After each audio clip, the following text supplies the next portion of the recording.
pada saat kita interview ternyata firm dia bagus, itu biasanya surprisingly kita juga nggak mau kasih senilai yang dia minta. Kita pasti langsung sesuaikan ke standar. Misalnya kita naruh standar di 8 juta, ternyata dia naruh 6,5. Padahal tuh dia bagus gitu kan, dia bagus. Oke, nggak wajar ya kalau dia minta itu. Udah kita masukin ke standar aja. Kadang kaget juga sih interviewnya. Interviewnya oke ini serendah diri ini gitu ya. Kok minta segitu gitu. Tapi rata-rata alasannya semuanya sama gitu. Ya mereka mungkin rumahnya tidak terlalu jauh juga gitu, terus pengennya kerja, ya tadi. Tapi kita juga kadang lihat kualitas, kita taruh di standar kita. Walaupun kita harus agak naikin, nggak apa-apa. Gitu. Oke. Nah, tapi kalau misalkan mungkin ada interviewee atau aplikan ya, yang ketemu case, ya dia nggak dapat form di awal untuk dari rekruternya. Kemudian rekruternya juga nggak ngajak ngomong. Nah itu kira-kira gimana Mbak? Banyak sih, aku pernah dengar di luar sana. Kayaknya aku juga pernah deh zaman masih muda dulu. Jadi ketika kita udah daftar, udah proses tempat orang, udah wawancara, udah segala macam, udah dikasih tanggal untuk tanda tangan kontrak, nggak ada pembahasan tentang gaji. Itu tuh banyak perusahaan kayak gitu belaga apa saya bilangnya belaga bego gitu kan. Dia pikir ini orang mau aja. Nah itu hak buat teman-teman interviewee untuk nanya haknya. Ketika mereka sudah ngajak janjian, oke, kamu diterima, kita mau tanda tangan kontrak, kalian tuh berhak mengiyakan dengan syarat kalian minta kayak offering letter. Gimana cara minta yang oke untuk seorang fresh grade? Nggak apa-apa, bisa aja dengan cukup bilang, saya boleh tahu offering letternya atau saya minta offering letternya dikirim ke saya buat saya pertimbangkan.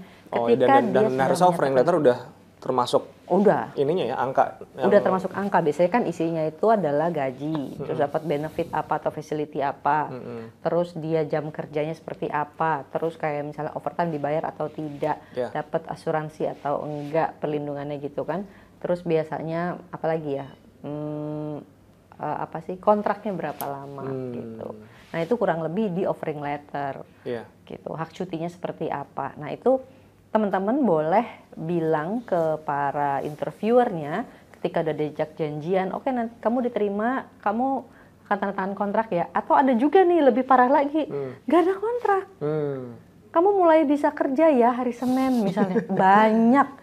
Banyak banget, bener-bener kayak perusahaan tuh emang gak ada sistem KHRD-an atau HC yang baik gitu ya. Tiba-tiba oke, kamu diterima, kamu mulai masuk kerja, stop dulu, boleh saya minta offering letter gitu.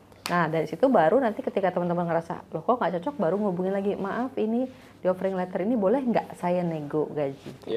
Artinya kalau interviewernya nggak ngasih tadi form yang di awal, offering letter juga udah diminta nggak dikasih, dan nggak ada obrolan tentang gaji, berarti itu sih red flag.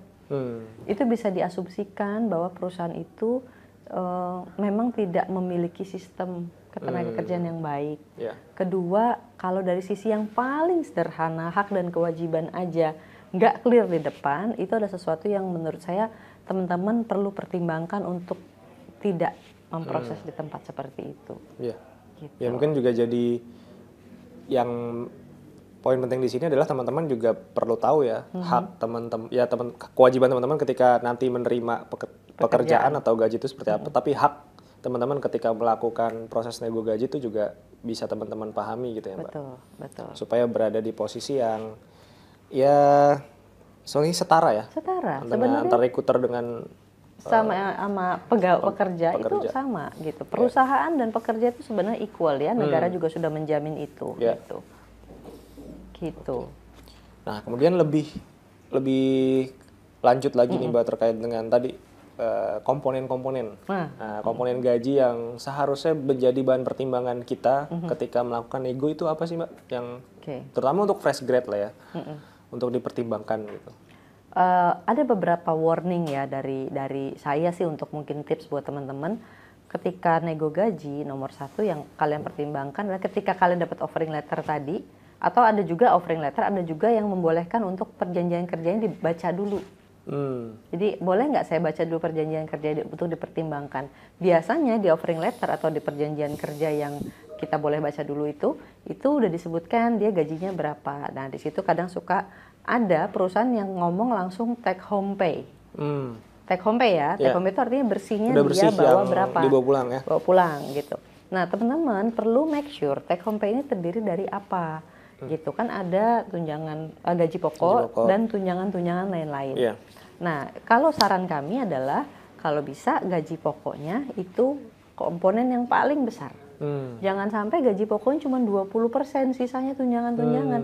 Ini agak bahaya karena kalau misalnya suatu ketika itu perusahaan kenapa-kenapa dipangkas tuh tunjangan, jadi dikit banget ya. dikit banget gitu. buat Nah, tapi kalau dia punya gaji pokoknya katakanlah seperti yang diamanahkan dalam peraturan itu sekian puluh persen gitu ya, melebihi 50% itu cukup aman. Jadi kalau di offering letter atau di PKWT diberikan rincian gaji dan tidak dijelaskan, teman-teman boleh cek gitu. Nah, kemudian nanti juga boleh dipertimbangkan atau menjadikan bahan negosiasi adalah tunjangan kesehatannya seperti apa, overtime-nya seperti apa. Itu bisa jadi salah satu yang dipertanyakan gitu ya. THR juga gitu, bonus juga itu boleh ditanyakan.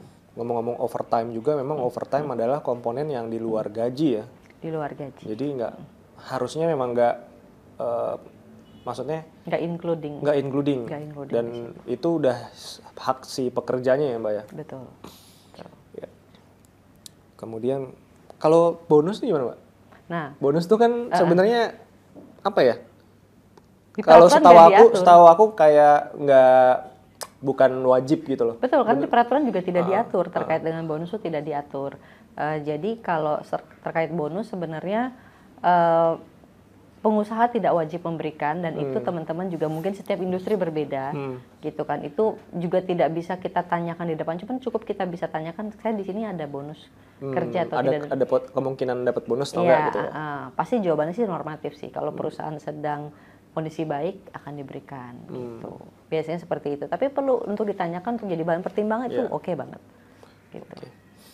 Nah, kemudian ya setelah kita tadi mungkin udah menghitung ya, oke komponennya yang diperhitungkan seperti ini, kemudian range gaji yang seharusnya kita pertimbangkan ya, itu gimana Mbak menentukan range gajinya ya? Okay.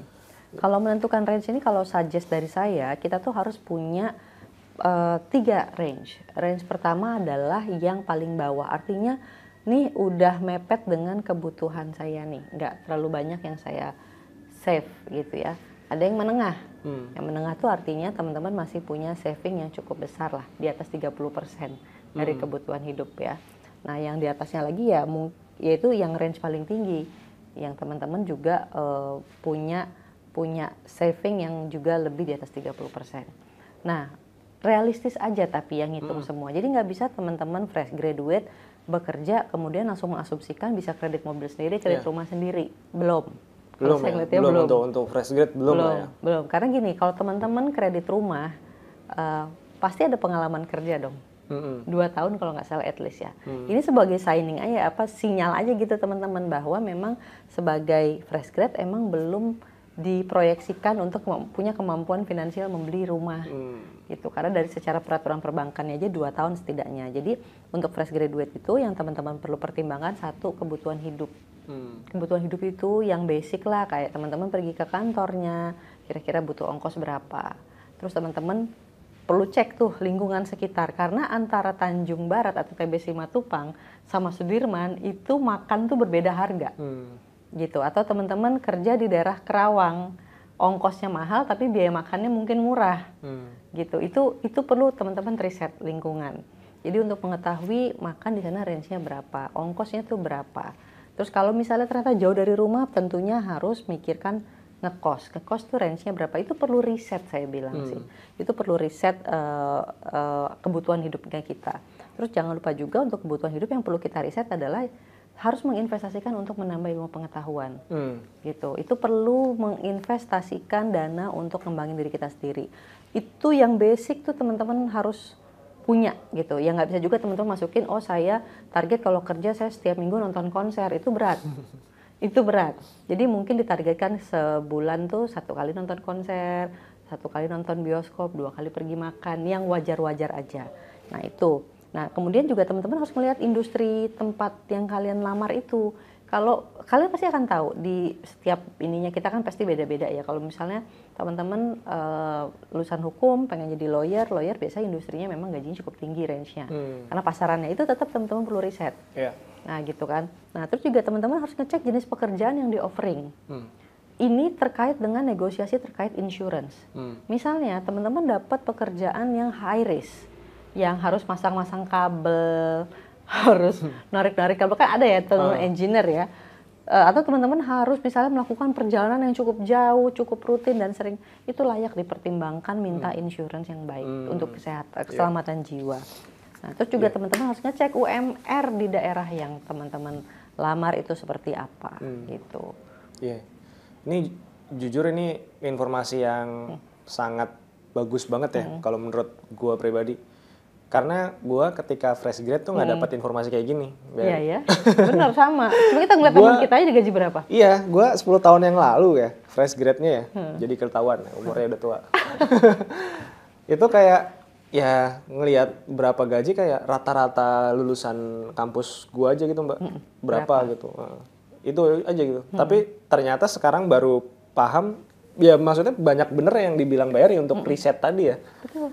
Kebutuhan pribadi dan nggak hanya yang untuk konsumsi kita aja, tapi yang buat bagian investasi pendidikan ya, apa sih pengetahuan knowledge ya, mau pengetahuan ya. Untuk mungkin butuh ikut short course atau sertifikasi tertentu. Betul. Yang mungkin di situ mungkin di perusahaannya belum ada programnya, kita tapi bisa mengalokasikan dari dana kita pribadi gitu. Karena kita kan pengen terus berkembang ya. Betul. Mbak. Misalnya kayak gini, kita sadar sendiri bahasa Inggris kita kurang gitu. Berarti kan kita harus mengimprove itu supaya nilai tambah kita juga meningkat kan gitu ya. Nah, teman-teman perlu mempertimbangkan untuk bisa membiayai course bahasa Inggrisnya sendiri. Misalnya teman-teman, saya mau ikut course ini deh di tempat ini. Teman-teman udah bisa riset, per 3 bulannya biayanya segini, berarti setiap bulan saya harus nyisihin berapa. Itu teman-teman perlu.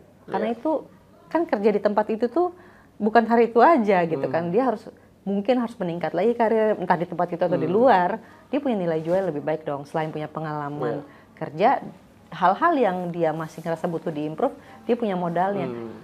Alhamdulillah kalau di perusahaan tersebut menyediakan. Iya, jadi nggak usah diperhitungkan di gaji, tapi udah dapet itu gitu. Udah dapet itu, tapi kan balik lagi kita tiap hari pakai skincare untuk mengimprove muka kita, kulit kita.